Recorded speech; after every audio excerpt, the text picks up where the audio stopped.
Hello guys, this is tutorial stream, and in this video you will learn how you can turn on the vacation mode in the Todoist productivity application on mobile, for example on Android. So let us begin. Launch the Todoist app and access the browse section in the bottom right corner.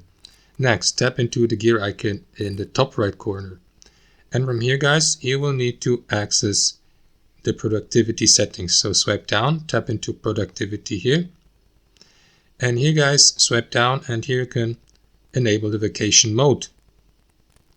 There it is. You may also add days off if you like, but that's the vacation mode guys, and it will, for example, stop counting streaks, for example, if you're in a vacation or on holiday, so that you don't lose your achieved goals, for example, and the tasks and you complete as a part of the achievement. So that's it guys. Hope you enjoyed it, and until next time.